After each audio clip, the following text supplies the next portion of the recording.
Hey everybody, welcome back. We are continuing on our journey here talking about India, and we're going to, again, we're in this ancient Indian period, and we're going to start to get to the time period in which there is information now and some writing and stuff that we actually can get some more concrete details about the people of ancient India. Now, let's not forget the foundations of Indian civilization would be the Indus Valley civilization. We remember from the first video watch, they were incredibly complex. They had impressive cities, they had running water, they had sewer systems, and they were incredibly peaceful. Remember, we really haven't found any weapons there. And then, boom, it was gone.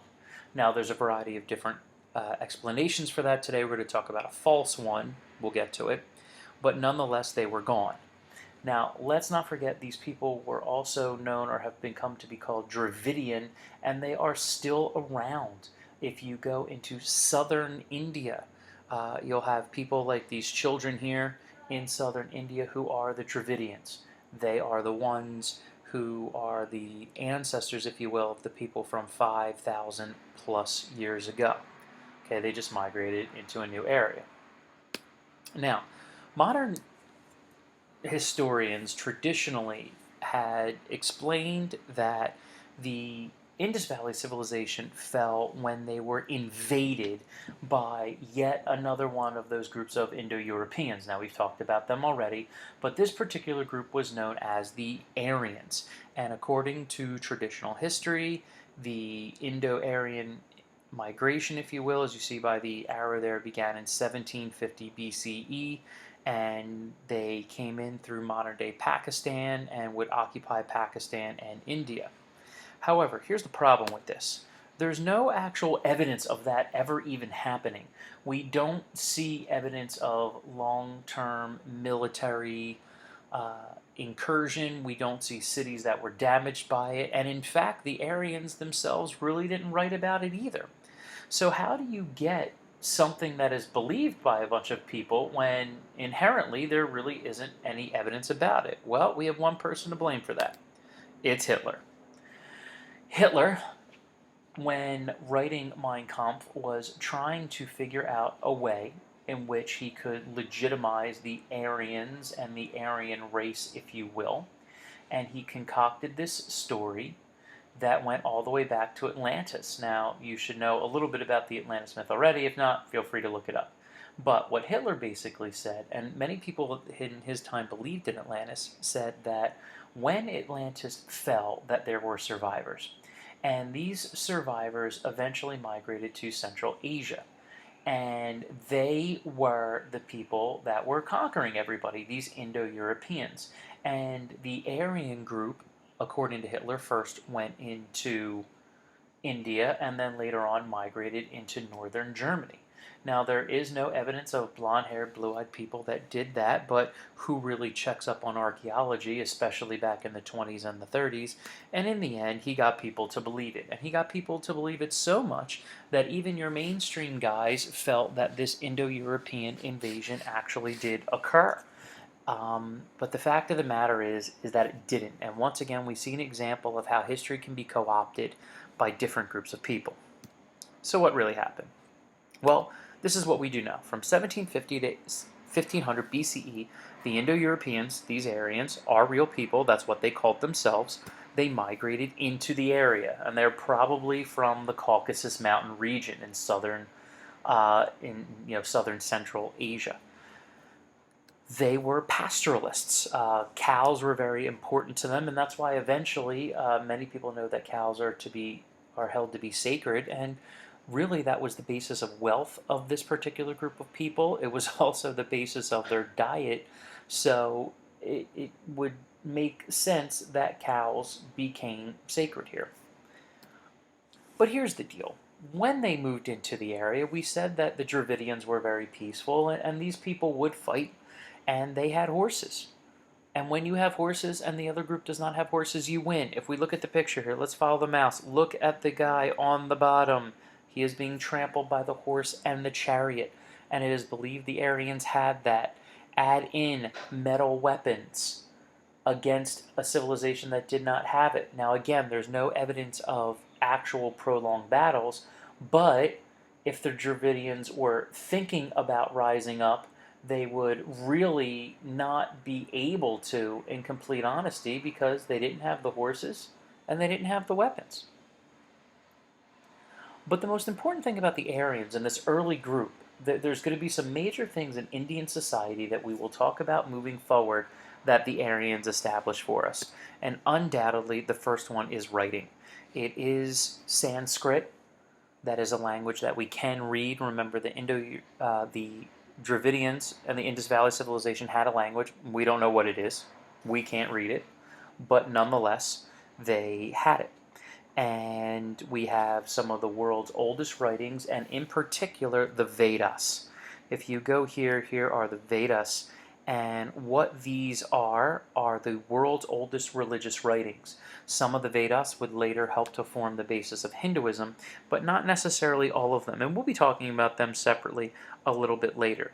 But of course, now with writing, we get stories of man, we get stories of the gods, and it allows us a deeper understanding of the Aryans. Secondly, we know the establishment of a male-dominated society, and to be completely honest, you still have that at this time in India.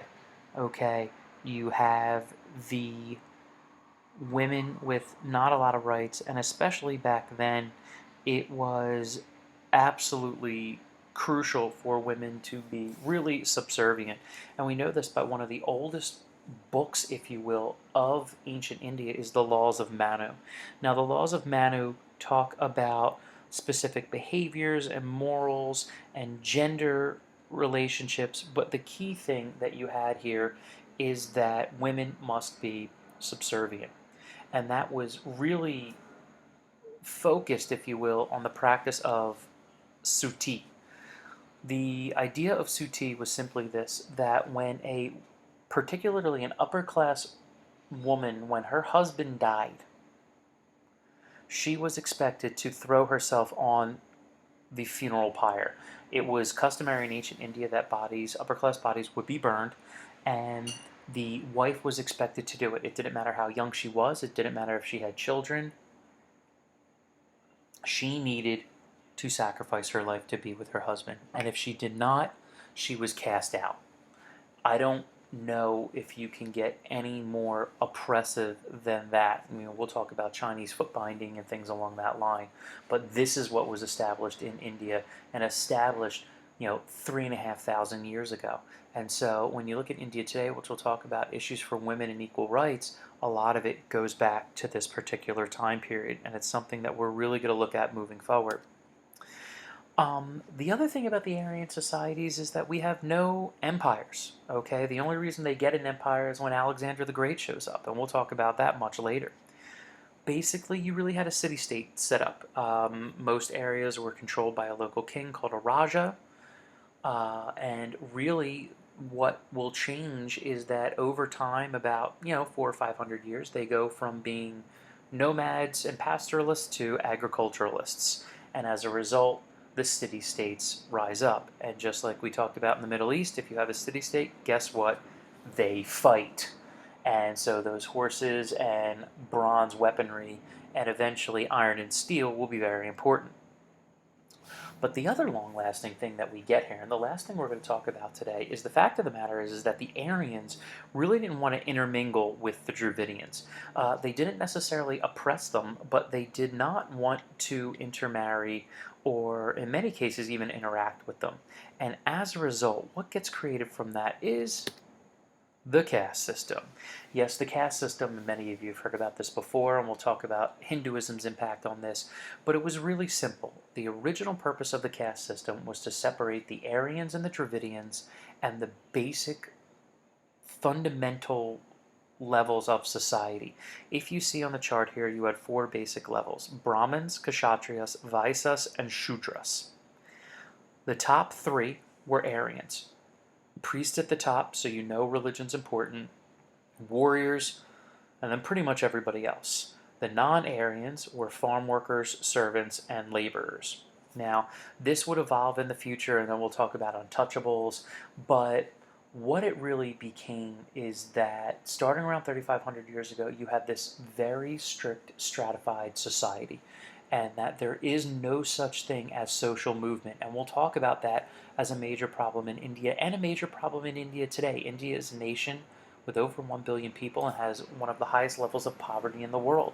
And one of the rationales behind that, even though the caste system has been outlawed, is the fact that you have this perception of people that we need to stay with our own groups, there's no intermingling, and you just kind of have to deal with the hand that you're dealt.